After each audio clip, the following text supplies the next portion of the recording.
These are images from the U.S. border with Mexico following the ending of Title 42. The big question now, what's next for immigration into our country? No national TV correspondent has followed this issue more closely in recent years than Bill Melugin of the Fox News Channel. Bill, just back from Texas, joining us here in studio. Bill, welcome back to The Issue Is. Good to see you in person and strange to see you in a suit.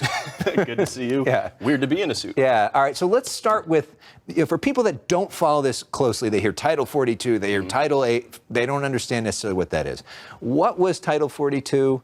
What happened to it? So basically, Title 42 was a public health rule that was first invoked by the Trump administration. What it essentially says is because there was a pandemic going on, they can immediately expel people who cross illegally into the country, put them on a bus, and just kick them back to Mexico. It's not a deportation. It's not a flight to Haiti or Honduras. They just put them on a bus, drop them off at a port of entry, and get them out of the country as fast as possible on the idea that they could potentially bring COVID or another sickness into the country. So the COVID emergency is over, Title 42 is now over, and now we have something called Title 8. What is that? So Title 8 is the bedrock of U.S. immigration law. That's what the border was using before Title 42 ever came along. So now it's a longer process. Now when somebody crosses illegally, one of three things can happen. Number one, Border Patrol can release them with a future court date, sometimes years out in advance because the system is so backlogged. They can transfer them to ICE, and then ICE can do one of two things. ICE can deport them, or they can hold them in ICE custody while they figure out what to do if they're claiming asylum, that sort of a thing. So there was a lot of thought that when Title 42 went away, there would just be this crazy, mad scramble at the border and everybody would be coming in. And surprisingly, the first few days showed that the border crossings were actually down. What's the situation actually like at the border right now? Yeah, so it's weird. The border did a 180 from what everybody thought was going to happen. The big surge happened before Title 42, the days leading up to it. Highest number of illegal crossings ever recorded, 83,000 people in a single week. Just to put that in perspective, that's like a full Dallas Cowboys football stadium crossing the border in a single week. Then Friday at midnight, Title 42 goes away, and it has just been dead since then. Illegal crossings have completely fallen off a cliff. The Biden administration would say that's evidence that they planned well for this. I mean, what do you think is going on? What's that about? I think it's a combination of a lot of things. So number one, the state of Texas did something they've never done before and something that has never been done in U.S. history. They surged a bunch of National Guard troopers, barbed wire, and they started physically blocking people from entering. People were crossing the river and coming up to them. Normally, they let them in and hand them off to Border Patrol. This time, they said, no, you're not coming in. They blocked them. That's one aspect. Another aspect is now that Title 8 is in place, instead of Title 42 just being the consequences, oh, you're going to get bounced back to Mexico and you can try to cross again later in the day, now you can actually be deported. If you cross now, you might be on a flight back to Haiti or Honduras or Nicaragua rather than just being bounced back essentially across the river. And if you come back again, you could face criminal charges as well. Yeah, right? It's felony reentry and a potential 5-year ban on asylum.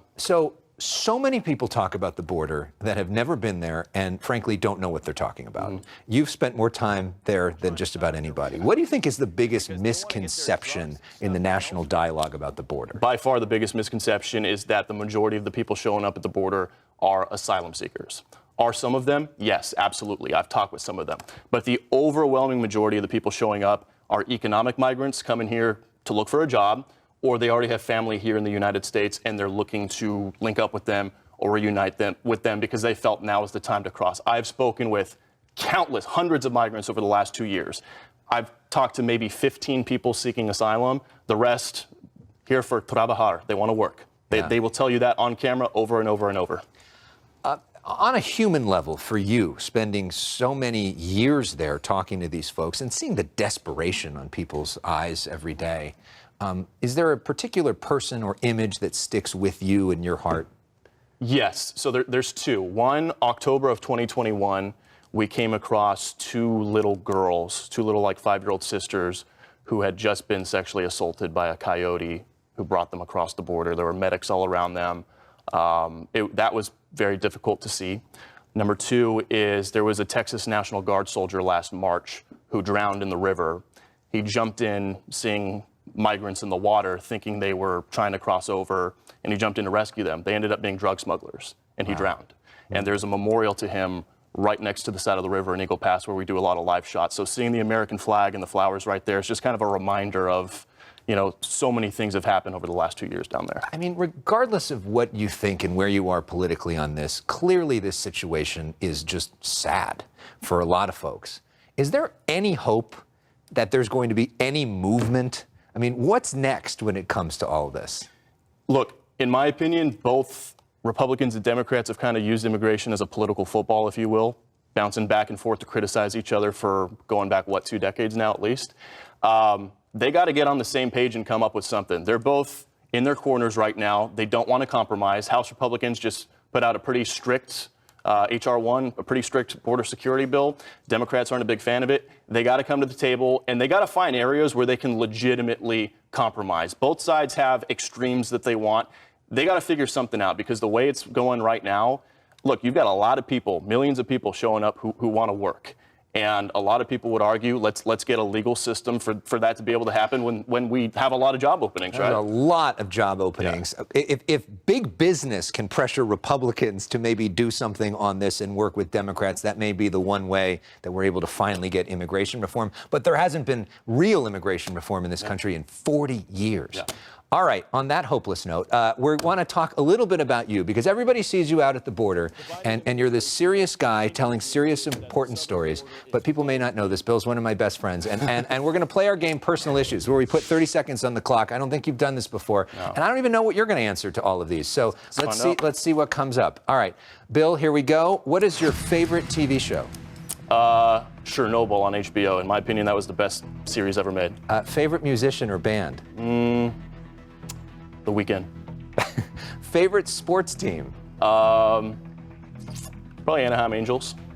Favorite? You said Anaheim Angels. Los Angeles Angels. Favorite first date spot? Water Grill in Santa Monica. Favorite way to relax? Gym, beach. And who is your role model? My dad. Why? Tell us about your dad. He passed away. It's been 7 years now.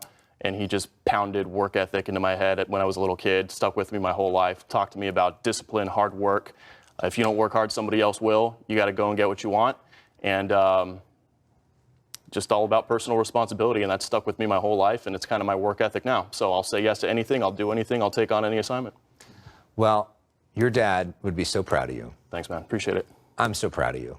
And by the way, Water Grill in Santa Monica is a great first date spot. My sister went on her first date with her soon-to-be husband. Engaged. I saw they got engaged last week, yes. And they went as part of the engagement process back to Water Grill in Santa Monica. They owe us some money after this. Okay, Bill Melugin, thank you. We go to break with new